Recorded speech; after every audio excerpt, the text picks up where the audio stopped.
Okay, in our last video we did installing Debian the hard way using the TUI, all keyboard driven. In this video what we're going to do is we're going to do Arch the easy way, and we were going to compare the two to see which one is actually easier. Of course, you will be the judge of that, and please leave comments in the comment section below as to which one you think is ultimately easier. Alright, so what I'm going to do here is I'm just going to go ahead and hit enter.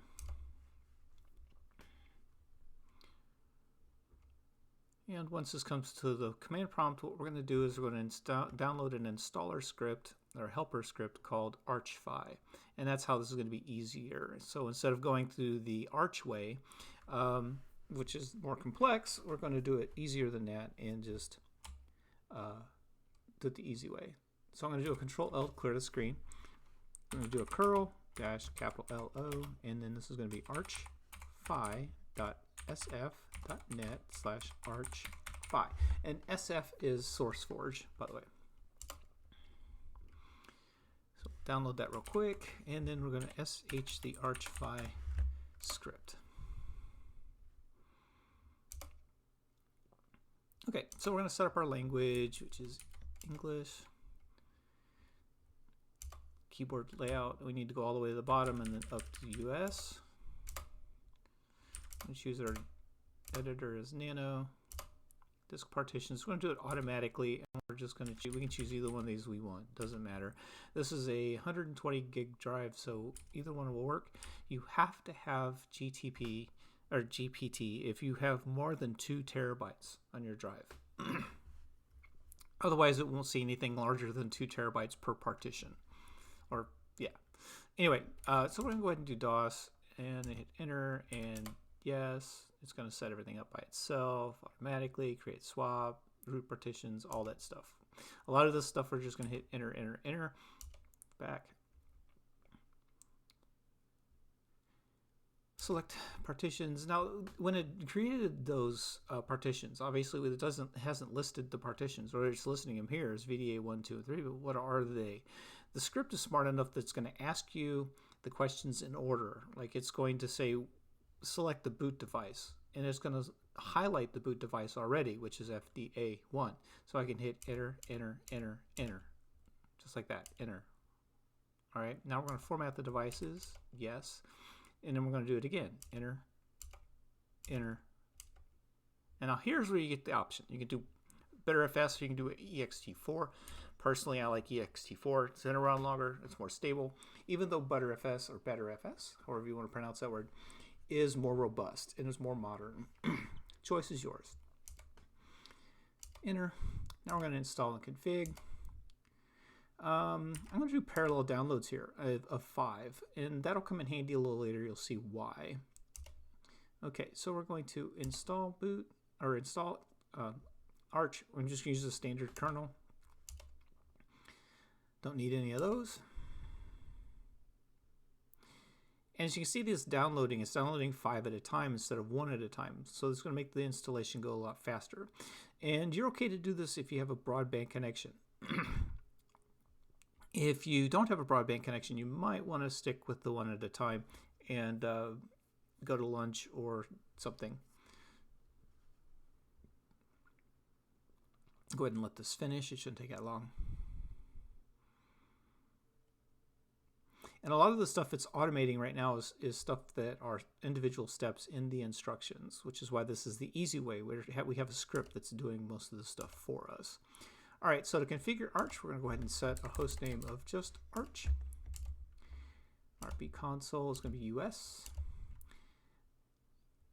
Our locale is, we need to find en_US.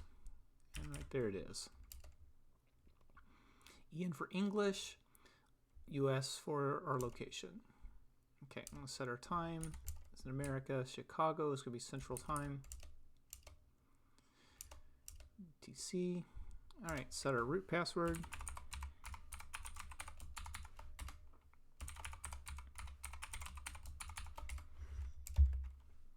Generate our FS tab. I'm just choosing all the defaults here. Bootloader, grub, install grub.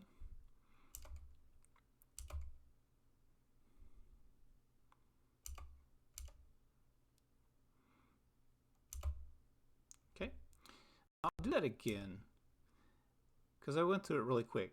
All right, the second from the bottom line says installation finished, no errors reported. We want to make sure that that is what comes back. All right, so we'll back up.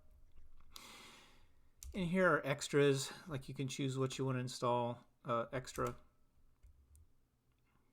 Okay, all right, so this here is where this video can split if you want. If you are happy with just the bare basic bones Arch installation, you want to just go ahead and boot into the command prompt and you want to start manually configuring things from there. You just hit that back button and follow the graceful exit prompts on the way out. Reboot your computer and there you are. However, the goal of this video is to do things the easy way. So we're going to continue forward. We're going to download this other script called archdi and we're going to install the full desktop. Solid run from SourceForge. All right, updates. I want to go ahead and do an update here, and then I also want to update the keyring. Okay, so I'm going to edit the pacman.conf file, and what I want to do here is I want to use some color, and I already got the parallel downloads at 5, so we can leave that there. Okay, so then a Control X to exit. Yes, I want to save it. And from there, we're going to go ahead and go back. Most of these we're just going to tab through really quickly. I'm just taking stuff out that I really don't need, like Vim. I never use Vim. I don't need it installed. Same thing for compression tools. And most of these are just going to be just enters. But this is where we pull in all of our expected tools. Now this web browser is in the context of the command line. Notice Firefox and Brave or none of those are in there. Those are all command line browsers, which we don't need. Don't need the recovery tools. Going to back up. System kernel has already been selected.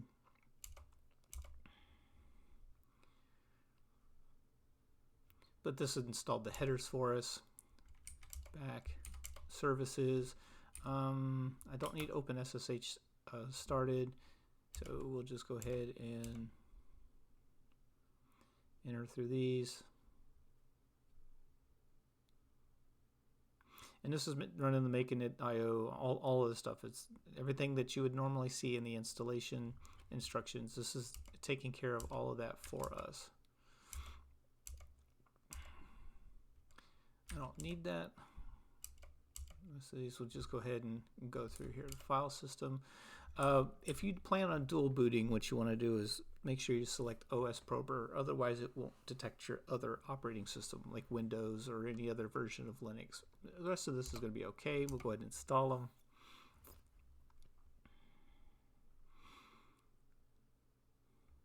Unlike Debian, which makes a lot of assumptions, Arch does not. You can actually make a very lean and mean installation of Arch, even with this script. We already did that. I don't need sound or printing in this VM, so we'll skip that. Xorg. I want to install Xorg and Xinit. Otherwise, we won't be booting into any graphical interface. I'm not worried about fonts. Now, input drivers. Yes, I was already done. Fonts, I am going to go ahead and install the fonts. This is one of the things I was looking for. I don't know why I decided to skip over it. Okay, and then TTF, I want the Microsoft fonts, Noto, and I prefer Cascadia fonts. If you like Font Awesome, it's in here also.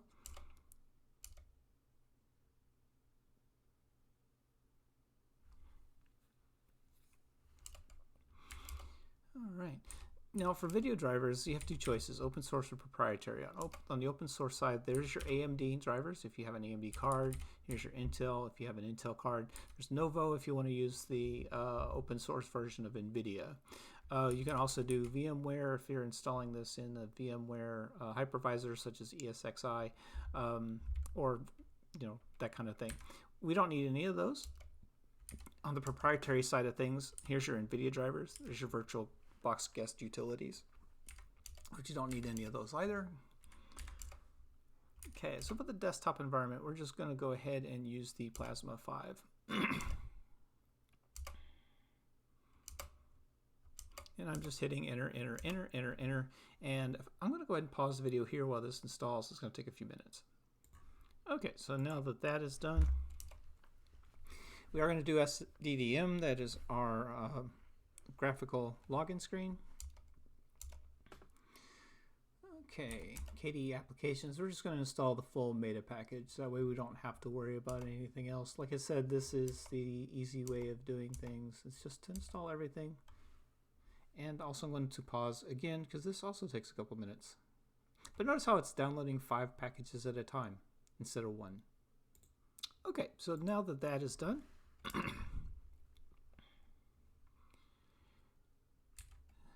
back. Don't need any compliments. Go back. Go back. Display Manager SDDM is already installed. It's already enabled. Don't need any of that stuff. Applications, Office suites. You can install Libre if you want. I don't need it, but you can. You just select it and hit enter. Same thing with language aids. Same thing with Office tools. And the same thing for all these. If you want specific web browsers like Firefox or whatever, you can. Falcon is a good one to have for KDE. Anything you want to do with torrents, you can do that too. Email, just whatever you decide to do there. Multimedia, you can do drivers in here. So we'll just put all of the GStreamer in there. Audio, any audio player you want. Video players, put VLC in there. Oop. All right. It's already installed. Video tools, burner utilities, and so on and so forth. That's all that's in here. Okay, I do like gparted, so we'll put gparted in there.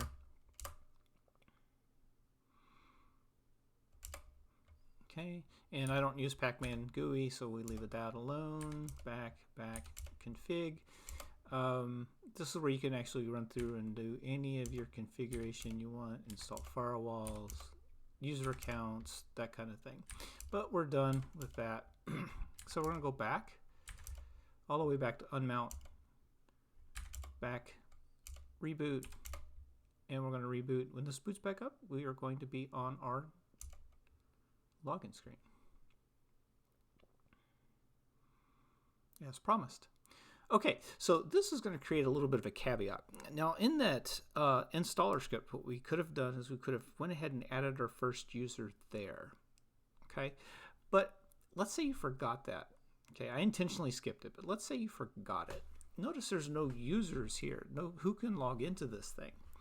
So what you want to do is, since I'm in a VM, I can send a key straight through the VM. But if you are doing this on bare metal, what you want to do is you want to do a Control Alt and then, like, say F2 or F3 or something like that to get you over to a prompt like this. And then you want to log into root.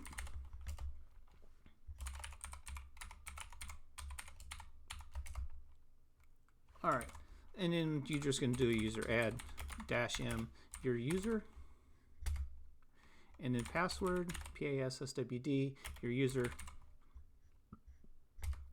set up user's password.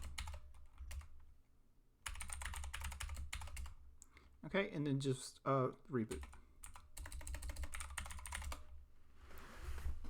And when that comes back up, it'll take you back to login screen, and there is your user.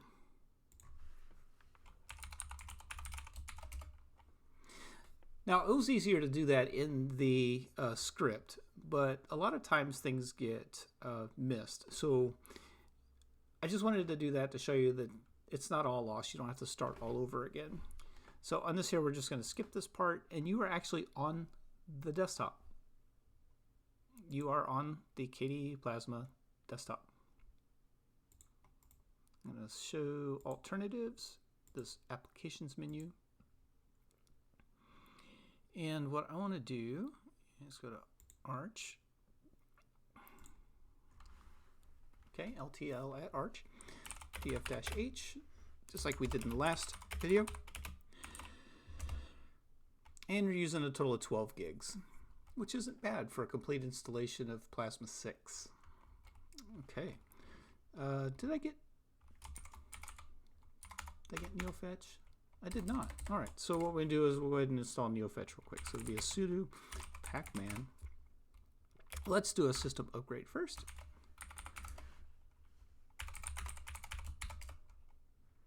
LTL is not in the sudoers file. That is interesting. So what we can do though is we can go su and a dash enter. Okay. What we're going to do here is we're going to export editor equals nano. Okay, and then we'll just do a vi sudo. And what we want to do is go down here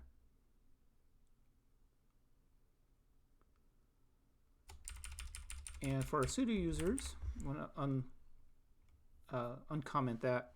I'm going to save that one. And then what we're going to do is do a user mod -a capital G sudo LTL.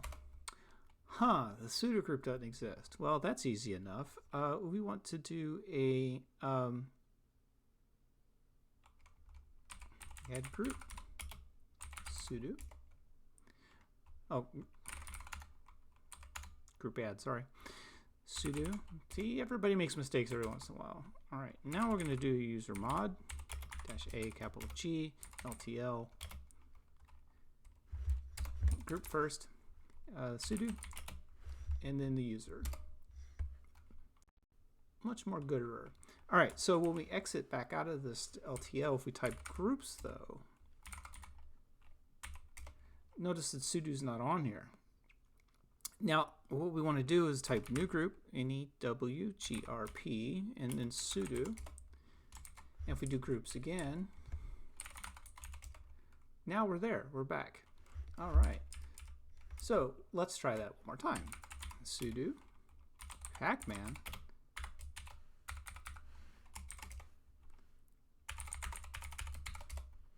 oh, looky there, sudo now works, and we're all fully synchronized. Anyway, so if you've made it this far, you are on your desktop, literally where you're supposed to be, and you can take yourself from here wherever you want to. For example, we can do NeoFetch, and